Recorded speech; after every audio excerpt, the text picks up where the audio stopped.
PBS Utah presents the Governor's Monthly News Conference, an exchange between Utah reporters and Governor Spencer Cox. Good morning, ladies and gentlemen, and welcome. It's great to see you all again. Yesterday, I called the legislature into special session to extend our emergency flood declaration until August. They also approved our plan to shift $20 million of transportation funds for snow removal, avalanche control, slide mitigation, and other emergency flood impacts. Another $5 million from the general fund to address flood damage to state and local government infrastructure, and up to $5 million from the Department of Public Safety's disaster recovery budget. More funds will become available after the new fiscal year starts in July if needed. This will help ensure we have the resources in place to respond quickly to the flooding that we are seeing throughout the state. We know that temperatures are rising, and the next week or two will test some of our infrastructure. In addition to flooding, we're concerned about mudslides and landslides. In 2022, of course, soils were extremely dry and now soaked up from the runoff. But we are seeing these record snowpack levels soaking the ground, leaving little room for additional runoff, which is causing unstable soil conditions in many of our canyons and other places throughout Utah. The Utah Geological Survey have been very busy responding to numerous landslides. We've had 2 in Summit County, 1 in Spanish Fork Canyon, 1 in Weber Canyon, and 1 in Morgan County, and are monitoring about 100 landslide-prone areas statewide. Residents can visit floods.utah.gov for the latest information. Also, just a couple other things before we open it up to questions. Very pleased that, of course, the upside from our record snowpack is that our reservoirs and other large bodies of water, including the Great Salt Lake, are filling up rapidly. The Great Salt Lake has come up 4.5 feet since hitting a record low in November, and we think it could come up another 1 to 3 feet this year, which is just amazing and really unprecedented. Another big win, though, for the Great Salt Lake. This week, I announced Brian Steed will be joining our team as the new Great Salt Lake Commissioner. Brian is currently serving as Executive Director of the Janet Quinney Lawson Institute for Land, Water, and Air at Utah State University and co-chair of the Great Salt Lake Strike Team. He formerly was part of my cabinet as Executive Director of the Department of Natural Resources. With Brian at the helm and an unbelievable water year, the Great Salt Lake will not only survive, but will thrive for decades to come. Just one final note. I am very fond of bragging about our state. I love to talk about us being the best state in the nation, and that's what governors do. But it was really nice a couple weeks ago to have U.S. News and World Report confirm that, looking at several different categories and over 70 different metrics, adding them all together and ranking Utah #1 in its annual or semi-annual best states ranking. Yesterday, the Milken Institute ranked Provo-Orem as the best performing large city in America, and Logan and St. George in the top 3 best small cities. Again, things that all Utahns can be very proud of. It's not just our strong economy and our quality of life that make Utah so special. In fact, more importantly, it's the people. And so I want to thank all Utahns in our communities who are working together to innovate, bring people together, and solve problems. With that, I'm happy to take questions. Governor, on the special session yesterday, is that enough money to handle potential flooding, or do you think lawmakers will just be right back there in another special session a month or 2 or 3 down the road? Yeah, I certainly hope that we won't have them back. We've been looking very closely at what's happened, the monies that have been spent. We know how much water is left in the mountains. Again, most of the runoff in southern Utah is past its peak, so it's really central Utah, northern Utah that are at risk right now. We've looked at the long-term forecast as best we can to see what we might be dealing with. We know where those trouble spots are right now, and so we feel pretty good about the funding that's available. Again, we start a new fiscal year on July 1, so there will be more money available on July 1 that we can tap into without a special session if we need it. And so there's a reason that we asked for that amount and that was approved. All of our emergency managers from across the state, we've taken input from them as well, so we feel pretty good about where we are. Remember, we started with $5 million already, and so this is in addition to that, and I'm hopeful that will be sufficient. Governor, you mentioned Brian Steed's appointment, working with the Great Salt Lake Collaborative. We looked at lakes in California on the other side of the Great Basin that have much simpler water pictures. The Great Salt Lake has such a web of intersecting interests, and so many people with water rights, so many water districts.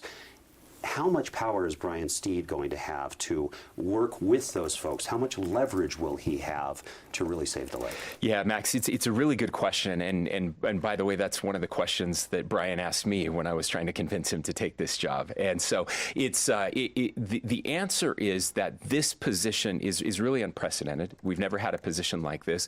And to make sure that this would not just be kind of a figurehead position, in developing the legislation, working with the Speaker and the President and members of the legislature, we actually gave this position a lot of authority, not just to work with, but to really bring all of my cabinet members together, all of those different areas, as well as the water managers across the state, so that everyone is represented at the table.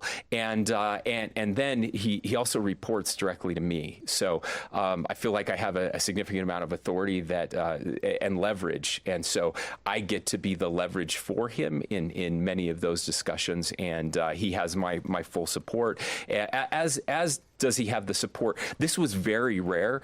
We did something unique in this legislation that I don't think we've done anywhere else, and that is that the Speaker and the President were also involved in the selection process. We usually don't do that. Usually the Governor appoints and the Senate confirms, right? That's the way things are done. But we felt this position was so important, and we wanted the buy-in not just of the executive branch, but of the legislative branch as well. And so we wanted to make sure that they had a seat at the table. That's why we all agreed to do something like that. And so it was a unanimous decision, the Speaker and President as well. So Brian gets to walk into a room now with the full backing of legislative leadership as well as the executive branch. And that's a pretty big deal. Great question. Governor, let's talk about gas. We've seen an increase in the prices. Is this something that concerns you? Is there anything to do about it? Yeah. Thank you, Angel. It is something that concerns me. I'm very worried about rising gas prices. Sadly, there's not much that we can do about that in state government. We have a limited amount of refining capacity in our state. Those refineries are running at their full potential. So they are producing as much gasoline as they can possibly produce right now. And it is not enough for the entire state of Utah, which means that we need to bring gasoline in from other places, and that adds to the expense of that. One of the downsides of having the best economy in the nation is that sometimes things like gasoline are a little more expensive. Now, I'm hopeful that over the course of the next several years, we can increase refining capacity in the state. Those are certainly conversations that we've been having. Building refineries is incredibly expensive, and they're because of the current federal administration's position on oil and gas development and things like refineries. The market is very hesitant to put a lot of money into new refineries that might not be successful for 20 or 30 years. And so getting those mixed signals from an administration that is not supportive of oil and gas development in our country makes it a little harder to get people to invest in major infrastructure processes like that. But those are conversations that I know have been had and will continue to have in the future. Governor, during the special session yesterday, it seemed like there was some concern or distrust from some lawmakers about emergency powers.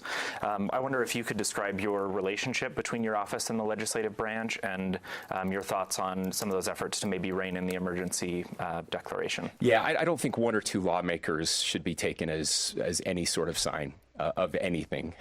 Yeah, I think you'll notice that despite a couple amendments that failed miserably, the actual extension was passed unanimously. That says more about one or two lawmakers than it does about any relationship that we have. We have an incredible, in fact, I don't think we've ever had a better relationship with the legislature writ large, giving us the longer extension that was needed.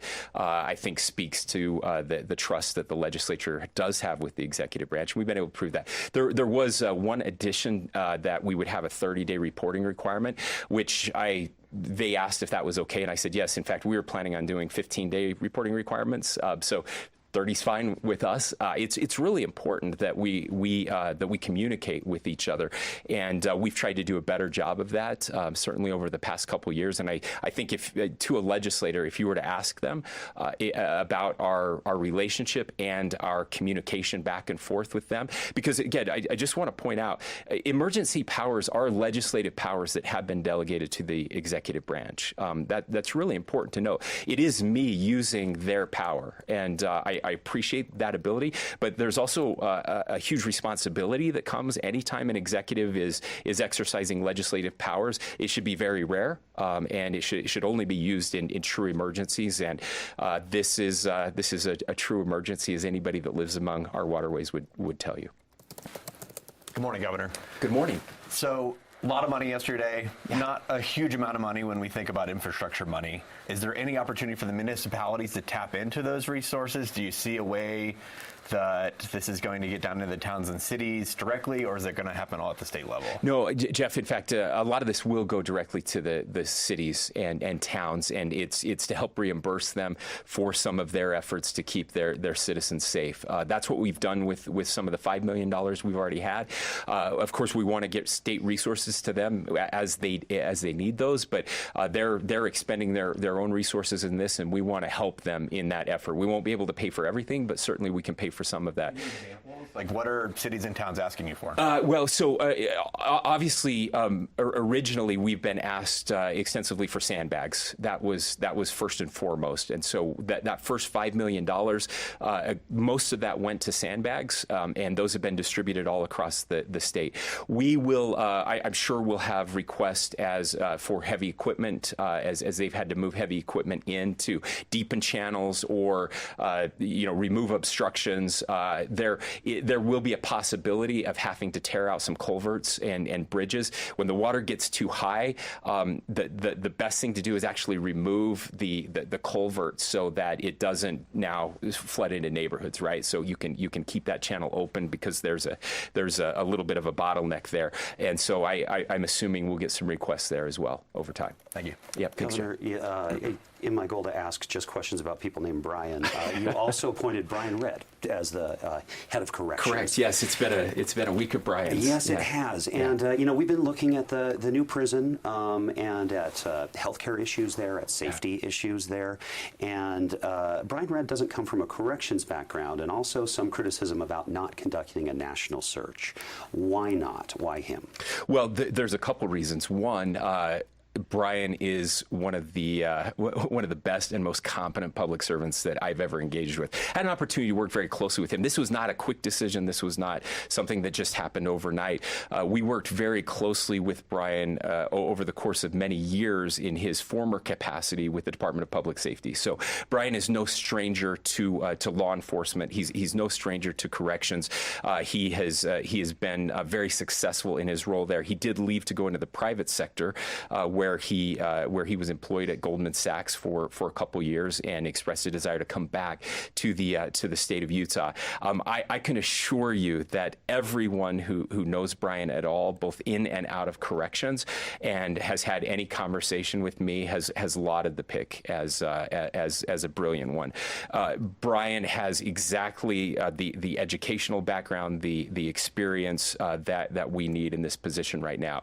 I've had people from inside of corrections who have reached out to us and just thanked us over and over again for picking someone like Brian as they've gotten to know him and been able to spend time with him. And so I'm very optimistic. I'm very excited. There were, Max, you mentioned the healthcare piece of that and some of the struggles that we've had on the delivery side. I don't know that it got a lot of attention, but we did through this legislative process. We are changing the way that those services are going to be delivered. Instead of having corrections officials delivering health care within the system, we will have officials that will be overseen by the Department of Health and Human Services, which makes much more sense to me anyway, that you would have healthcare professionals delivering health care instead of corrections professionals overseeing the health care. And so Brian Redd is very familiar with the changes that we made and very supportive of that model. He met with legislative leadership yesterday. My understanding is they had a great discussion. He's been working to lay out his vision corrections moving forward, and I could not be more excited. I assure you, doing a national search would not have returned anybody with the capacity and the qualifications of Brian Redd, and he's somebody again that knows the system inside and out and lives here already. Governor, what are your thoughts on the proposed expansion of I-15? Where? Farmington to Salt Lake. Okay, yeah. Look, so I would love to not ever have to expand our freeways, but we are a growing state, and we do so always very cautiously, and with an understanding that we will never be able to add enough freeway lanes over the course of time to meet all of our needs as a state. And so I think you have to put that decision in context with other decisions that are being made as well, and that is additional investment in transit, for sure, making sure that we are looking at other ways of increasing the ability of other infrastructure projects that will increase the ability of people to get where they need to go as quickly as possible. And yet we know that we have to expand north to match what has already been done south of Salt Lake City. So this is something that has been planned for a long time. It will not solve all of our problems, and I assure you that UDOT and UTA are also very aware that this is not, we can't just keep adding freeway lanes. So this expansion is very important. But one of the changes that we made last year that I think is also very important is to give the planning for transit expansion, move that under UDOT when it comes to major expenditures from the state. Those two things historically have never been done together. It was transit kind of doing their thing and the Department of Transportation doing their thing. For the first time in our state's history now, transit and the Department of Transportation aren't just talking, but they're actually planning together and making decisions going forward. And so I think you'll start to see over the course of the next couple of years a much more integrated system, and that's something that I support and I'm excited about. Governor, on transit, UDOT says it'll take minimum 6 years to finish the front runner double track, about as long as it took the U.S. to reach the moon. Yeah. Are you comfortable with the pace of improvement? I'm not comfortable with the pace of building anything in this country, and that's very frustrating to me. That's not a function of UDOT or UTA. That's a function of the just arcane and Byzantine processes that we have to go through to build things in this state. Some of those are local issues for sure.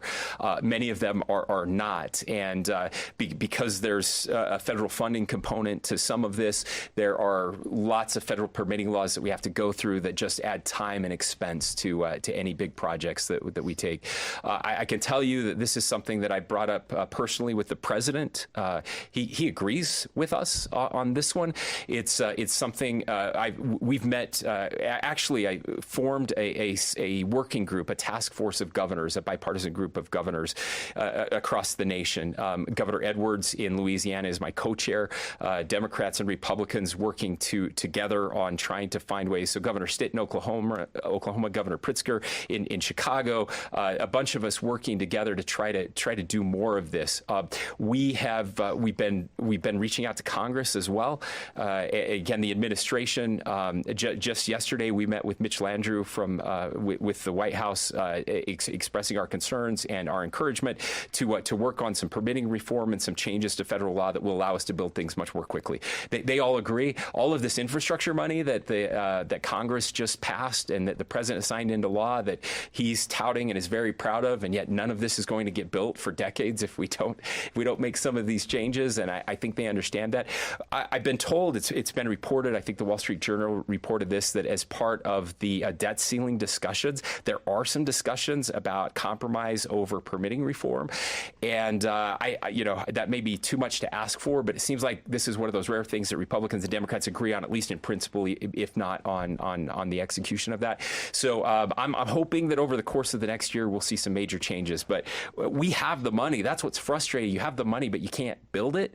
And it's maddening to me that we could, the one that comes up often is maybe it was one of the big buildings. I don't remember which one in New York that was built in like a year, and now it takes us it takes us 10 years to get a permit to build a building. That's very frustrating to me. Governor, with the Utah Geological Survey yesterday, they presented to lawmakers, and the director of the survey said the legislature needs to give municipalities more teeth to say no to developers when it comes to landslides and mudslides, because they say that too many homes are being built in areas that are too prone to landslides.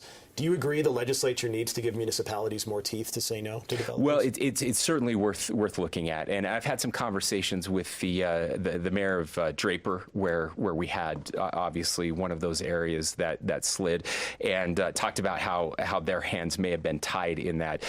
We're still trying to find this balance of making sure that municipalities aren't just saying no to everything, because that's led to the rising price of housing in the state, but making sure they're also not saying yes to development in very dangerous places, and so I think we can rebalance that piece as well. And I've expressed an interest in exploring that, making sure that we are doing enough in those areas that could cause problems, as we saw in that tragedy. Governor, Utah sports fans are upset that San Antonio got another #1 draft pick and Utah stayed at 9th. But we're in a strange situation where Salt Lake City or Utah may be in line to get an MLB team and a hockey team, an NHL team, possibly the Coyotes from Phoenix. What do you think about that? Have you been talking with not just Ryan Smith, but with people in those leagues about those possibilities? Yeah. So what do I think about it? I'm incredibly excited. It's something that many of us, as a self-described sports fan myself, feel very strongly about getting these opportunities here. I think it's good for just the fabric of our communities. I think it's good for the economy of our communities, and I just think it's good for the soul. Baseball is good for the soul. Hockey's fun. I think I think these are wonderful opportunities, and I'm grateful that we have people like the Smiths and like the Millers who are pursuing these opportunities. I couldn't think of better ambassadors for our state than Ashley and Ryan Smith, than Gail Miller and her family, and very excited. We have had some conversations over the past couple years with both of those groups of ownership about what they're hopeful for and what they're looking towards. Those are high level discussions. I haven't been involved in any of the negotiations for those teams, and so I certainly can't speak to that. But what I can say is that just being in the mix is incredible. I think it speaks to the growth that we've had and the success that we've had as a state, and the way that the rest of the nation views us now versus maybe the way they viewed us 20 years ago. That has definitely changed. We are not a smaller state anymore. We are firmly in that middle tier of states, and from an economic perspective, from just a public relations perspective, Utah is seen much differently than it has been in the past, and that's good news for us. I do think that both of those opportunities, I don't think it's just PR. I don't think it's just kind of a wish. I think there's actual substance behind both of those, and so we'll see. It doesn't mean they'll happen. It's possible that neither of them happen, but I would say it's more likely than not that we get at least one, if not both of those, over the course of the next few years. If they said, Governor, you get the power to choose the team name for an MLB team in Utah, what do they call it? That will never happen. So I'm not worried about it. I'm not good on the creative side of things. I'm more good on the execution side of things. So I will definitely let someone else figure that piece out. But there have been lots of names that are out there, and I'm just honestly, I'm giddy that we're even having these discussions. Governor, what do you think about what Governor Ron DeSantis is doing in Florida with these controversial immigration laws? Do you agree? You don't agree? Do you see that happening here in Utah at some point or not? Sure. So I maybe not as familiar with the exact changes that you're referring to, but what I can say from an immigration standpoint, and I've been very outspoken on this since before I was governor, and that has continued, and that is that we absolutely have to do more to secure the border. First and foremost, that is critical. We live in an ordered society, a society of laws, and that piece matters. And I think this administration has done a terrible job of enforcing border security, but so have lots of administrations. I mean, Congress has abdicated their responsibility around immigration for the last 40 years. They've punted every time. So it's hard to blame any single administration when really this problem lies at the feet of Congress. At the same time, one of the ways to help the immigration problem at the border is to fix legal immigration. And I've also been as passionate about that piece as well. We do need more immigrants in our country. We have so many job openings right now in the state of Utah and in other places that cannot be filled. It's actually hurting our economy that we can't have good people that want to live here come in here. And in fact, when you have a broken immigration system, it ends up pushing people to go through the back door instead of the front door, and to go through the wrong ways instead of the right ways. And so I don't think those things are mutually exclusive. I don't think that Americans think those things are mutually exclusive. I don't think Republicans think that. I don't think Democrats think that. I think Republicans and Democrats are actually aligned on what we need to do around immigration reform. The only people that don't get this are the politicians, and they are the problem. Congress is the problem right now among immigration. States should not be trying to fix this. The Constitution is very clear that immigration is a federal issue. But states have to step in because these imbeciles in Congress can't get their crap together to do something that everybody knows needs to be done. And that is to protect the border and to fix legal immigration. And all they want to do is get reelected by pointing fingers at each other. And they divide us, and they do it on purpose, and it's embarrassing, and they should all get fired. Okay, Governor, on that is all the time. Sorry to interrupt. That's all the time we have for our television broadcast. Thank you so much for joining us for the Governor's Monthly News Conference. Okay, and I really quickly want to get to Chris. He's joining us remotely, and he does have a question for you. So go ahead, Chris. And good morning, Governor. Good to see you again. Good to see you too, Chris. Great. And because you mentioned the rising reservoirs, Lake Powell is potentially this week going to be above level. You have, obviously, you mentioned flooding. And yet, in the last month, you signed, I think, an emergency declaration about water conservation. So people are fickle. There might be some people who are saying, look, we've got the water. What are we worried about? Yeah, thank you, Chris. Look, I'm going to quote people who came before me, and those very wise people, former governors, have said that in Utah we are either in drought or preparing for the next drought. And so, technically, we are still in drought, although we're not in extreme drought anymore, which is great news.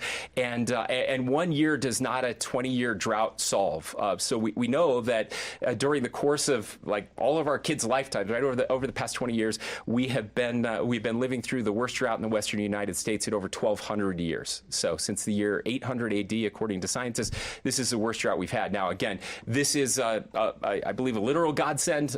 This water, the flooding that goes along with it. I was able to be in Moab and to run along the Colorado River and to see it filled to the brim, to the top of the banks, was something I just made my heart sing, Chris. But all of that being said, Lake Powell is not going to fill this year. The Great Salt Lake is not going to fill even up to average this year. So while most of our other reservoirs will fill, that is great news. But that doesn't mean we're out of the woods. I don't know if next year is going to be like 1984, or if it's going to be like 2022, right? I don't know if next year is going to be as bad as the years before, or if it's going to be another really wet year. And so what happens is we conserve, and we've proven we can do this. Over the course of the past 2 years, we've conserved over 10 billion gallons of water. Some estimates close to 20 billion gallons of water. That's unprecedented, and it's amazing. We did okay. And so what I'm saying is, let's do more of that to make sure that at the end of this year, our reservoirs aren't below 50%, but that at the end of this year, our reservoirs are above 60% in case we have another dry year next year. And if we don't have another dry year next year, then all that extra water gets to go to places like the Great Salt Lake, and all that extra water gets to go to places like Lake Powell, and that's going to make a huge difference. And so let's just be smart about it. There are wise scriptures that talk about saving for a rainy day, making sure that we're not expending everything we have in the moment.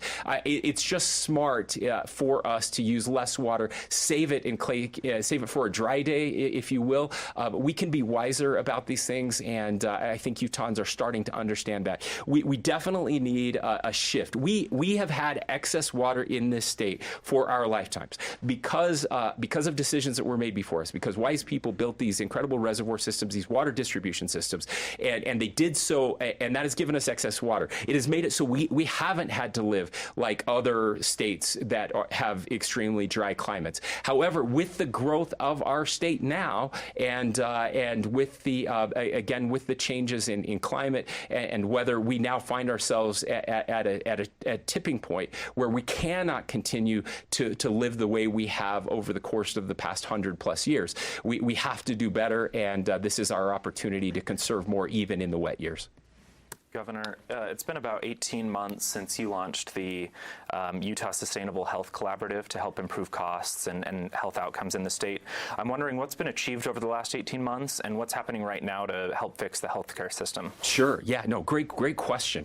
I met with some of the Healthcare Collaborative folks. Gosh, it's been a little over a month ago, and I wish I had my notes in front of me. I'm a little less prepared to answer this question directly. But there were several pieces of legislation that they were working on this year. Some of them passed. Some of them did not. We'll continue to work on those. They're working both with the private sector as well as the public sector. They're working with the nonprofit sector on different ideas that can be implemented to help us reduce those costs. And so it's a heavy lift. We said at the time that this is a decade-long process. We're now just, as you mentioned, a little over a year into that process, and feeling good about the direction that we're heading. So we're going to be running some pilot projects. And we can get more details. I'll get those offline. With Medicaid, that's something that we do have a little bit of control over here in the state. About 30% of the population that has access to some form of government-provided health benefits that we can use to try to have these better outcomes. But what I can tell you is that they're very unified, and we've been so impressed with the hospital association here in the state. They're working with doctors and nursing associations as well. They're working on the pharma side of things. That's another big expensive piece of this. Working with private insurance, another area where there's some misaligned incentives, and we're trying to get all of those people in a room and get them all wrangled together and find some ways. So happy to give you a readout and a report on that. I just apologize for not having that in front of me. Governor, on the issue of immigration, you recently signed a letter supporting Texas Governor Greg Abbott's efforts along the southern border.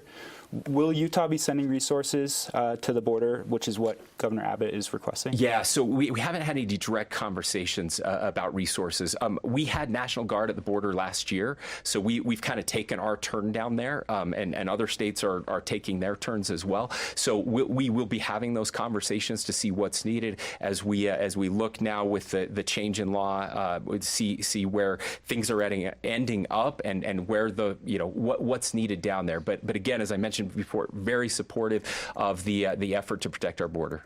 Governor, thoughts on the housing market right now? A recent report on renting showed that Phoenix, Vegas, Austin have seen really big drops in rent. Yeah. Utah hasn't. Gardner Policy says that they're expected to keep going up, albeit modestly compared to what we've seen. Sure. Your thoughts on that as people struggle to pay rent, as they look at the housing market going into the summertime? Yeah, there are a few downsides to having the best state and the best economy in the nation, and this is one of those. I've said many times, and I'll say again, that we have to increase supply, and that's what we're doing. We're very hopeful that the new laws that were passed that went into effect in May, the new funding that doesn't come into effect until July will make an impact. But we know that these changes we're making won't make an impact overnight. You still have to build the stuff, right? And that takes time. And so as we're building more housing stock, as we're building more rental units, and there are lots of rental units coming online over the course of the next 2 years, along the Wasatch Front especially, that's when we hope that we will see things start to go down. Look, the rest of the country is seeing some downturn in large part because of the economy, and our economy is still doing very well here. We're not seeing the same recessionary pressures that are being seen elsewhere. That's a positive, right? If I had to choose, I would rather choose that. But if I really got to choose, I'd rather have both, a hot economy and lowering the price. And that's what we're trying to do. And so I'm interested. We will be following very closely what these changes do. I don't think it's enough. I've been asked that. Is there enough funding when it comes to deeply affordable housing? No, but it's a great start. And then two, are we going to see an increase? One of the problems that we're seeing both in housing and a little bit on the rental side is because there's this fear that the economy is slowing down and because interest rates are rising, you now have developers saying, well, we're not going to build right now. And that's the opposite of what we need. Like, we desperately need them to build and start building right now so that as the economy comes back, that we will have new housing stock and new rental stock available. So all of that being said, I'm deeply concerned, but I'm also anxious to see how the changes we've made will influence that inflection point. Governor, speaking of the economy, White House, Congress are talking about a debt ceiling, the fight going on right now. Are you worried about how that, if the government stops spending money, how that's going to affect Utah, and what are you doing to craft a parachute right now? Yeah. So we're obviously worried about that. I think it was my first week on the job as lieutenant governor when the last time the government shut down, the federal government shut down, and that was a very difficult time for people, especially those people who work for the federal government, right? Who were not getting paychecks. We also had issues around our national parks, keeping those national parks open. If you'll remember, at the time, Utah actually paid, first of its kind in the history of the country, Governor Herbert, in negotiation with the Obama administration at the time, was able to negotiate the ability to keep those parks open, and Utah paid for it. We spent over $1 million in Utah taxpayer funds to keep those open, and we never got paid back from the federal government. We went back and tried to get that money back. By the way, the federal government kept the receipts of people who paid to get into the parks during that time, but didn't reimburse us for paying the employees who kept the parks open. So that being said, we're looking back at what happened during that time to see what we can do to offset that if it happens. I'm very hopeful that will not be the case, and you will hear we've put out joint statements before as the vice chair of the National Governors Association, together with my chair, Governor Phil Murphy in New Jersey. We've put out several statements pushing both the administration and Congress to figure this out and fix it. It seems like the lowest of bars for a very dysfunctional federal government, just to keep the rational human beings sitting down and coming to an agreement. It's compromise, right? The president absolutely has to give on cutting back on some federal expenditures. He just has to. This idea of a clean debt ceiling increases, it's not going to happen, and I hope he knows that. I think he knows that. And again, on the House side, on the conservative side of things, we also have to be willing to find some common ground and meet the president somewhere in the middle, so that we all get something we want, but we don't get everything we want, and that's part of the problem today. It's there's this mindset that if you don't get everything you want, then you lose, and you can't give an inch, and the people that get hurt are regular people, and so I'm desperately hopeful that we can not be that stupid. Governor, Pornhub is blocked in Utah, as you're probably aware, and the Free Speech Coalition is suing the state over it. How are you feeling about that lawsuit, and do you know how much this litigation is going to cost? Yeah, I don't know how much the litigation has cost. Probably the same as all the other litigation. I don't think there's anything different or special about this one. There's there's an ability for Pornhub to work with the state, as they did in Louisiana. They've chosen not to do that. That's certainly their choice, and so I think it's. I have no problem with them turning off their service in the state. There's certainly other ways they could do this and work with us, and I hope they would. But we'll defend this lawsuit. I just think it's unconscionable that people would push back on this idea that we wouldn't want to have an age verification system when it comes to something that damaging to young people. Governor, Montana becomes the first state banning TikTok. How do you feel about that? Would you like that happen here as well in Utah at some point? Yeah, so we've talked a lot about social media companies and the issues there. Of course, we've passed significant social media legislation that we'll be implementing over the course of the next year. Lots of states are following Utah and doing more there. TikTok is a different kind of animal altogether. And so I applaud Governor Gianforte and the work that's being done there in Montana on TikTok. TikTok's different in a couple ways. It's different, of course, in the ties that it has to the Chinese government, which I think have become very clear. We've known that for some time. It's why I banned TikTok on state devices, and also it's different in its addictive algorithms and formats. And I think there was a Wall Street Journal report recently that talked about some of the terrible things that it is pushing towards young people, including suicide ideation and just other really harmful things to our young people, and again the addictive algorithms that are part of that. So I applaud what they did there. We'll be watching that one very closely to see what happens and how that plays out, and to see what the benefits are. But we're going to do everything we can in Utah to protect our children. This legislation that we passed will significantly impact TikTok, and I think in all the right ways. Speaking of social media, I'm just curious because you've been on the Connect Utah tour where you're visiting high schools.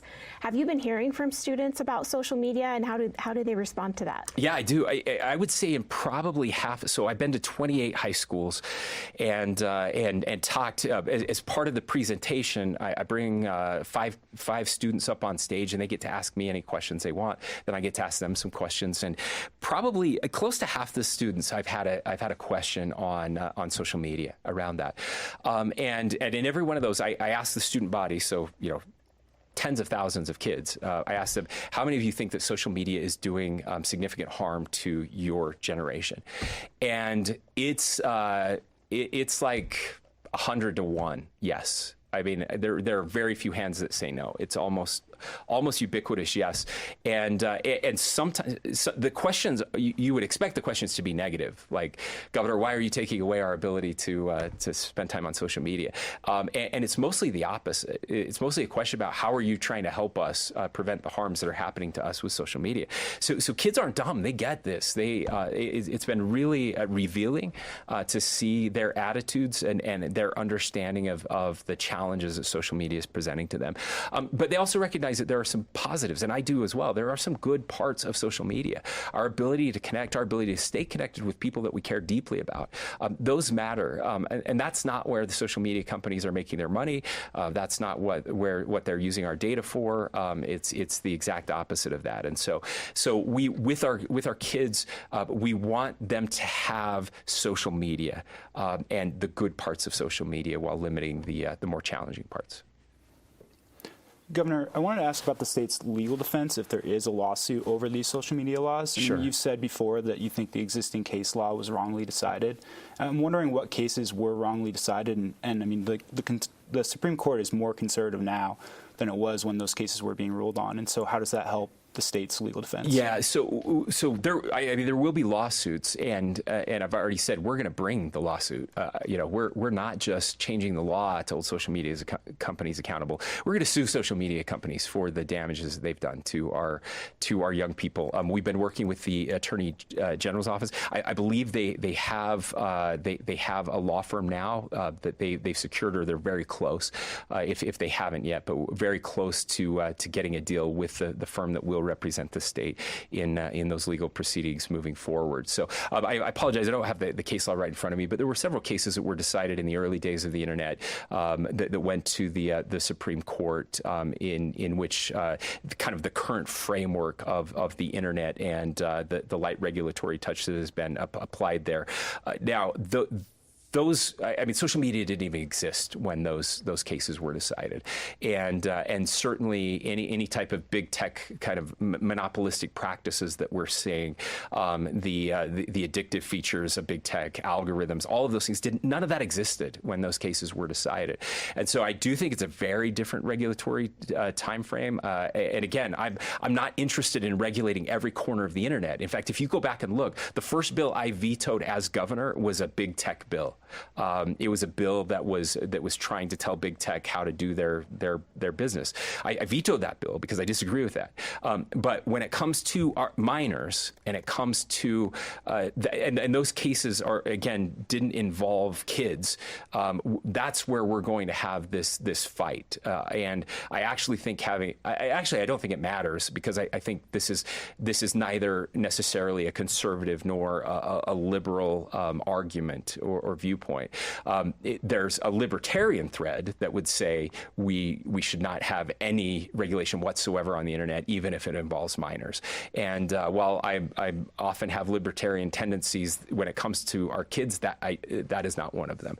And so I think having a more conservative Supreme Court now doesn't hurt us at all. I think it actually helps. Any timeline on when that suit might be brought and against which companies? We don't have a timeline yet, nor have we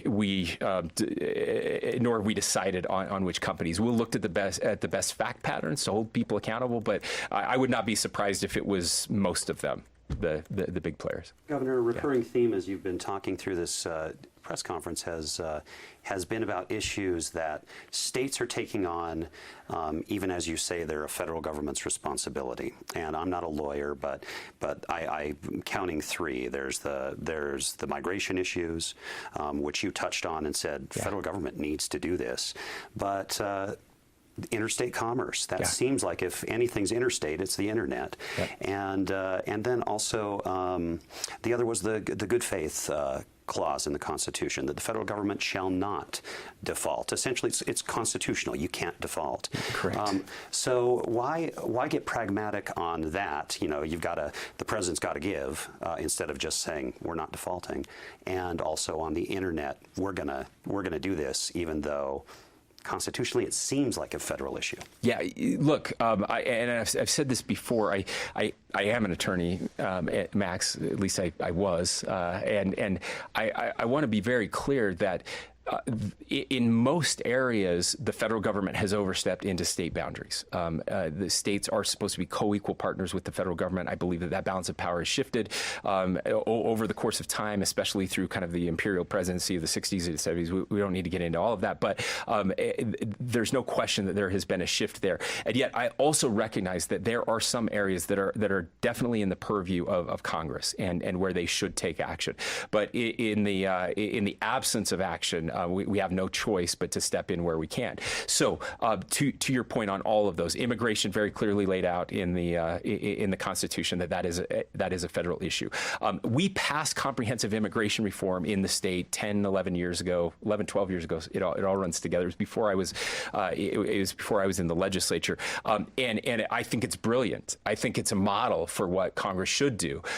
However, both the Obama administration and the Trump administration said they would not allow us to implement our immigration reform, and we knew for sure that was one we would lose because it is so clearly spelled out. And so we had no choice but to put that off to the side, and as such, we are in the mess that we find ourselves today. On this one as well, I've said from the very beginning, I would actually prefer the Congress Act. It would certainly make it easier. Now, these companies do have the ability to change and restrict what happens within a state's borders. So we're not trying to control Facebook or anything else in Arizona or California, only here in the state of Utah. Certainly, it would be easier for those companies and better for all of us if the federal government would do this. I do think that this is one area where we will see something happen. I'm very optimistic. I rarely am with Congress, but this is one area where I am optimistic because we have seen people like Congressman Curtis and others. Congressman Stewart. Chris Stewart has been working on this even more. He has proposed legislation the President of the United States, in his State of the Union, said that he supports doing more to protect our kids. There is a bipartisan group of senators who have come out and said, yeah, this is crazy what we're doing. Let's work on this together. So I think there is something, and I would love nothing more for them to fix it and take it out of the realm of the states so that we don't have to deal with this. That makes a lot more sense to me. But I think us doing something pushes them, gives them cover to do it. As more states start to weigh in here, then the cowardly Congress will maybe actually get together and do something. And so I hope this is one of those areas where they will.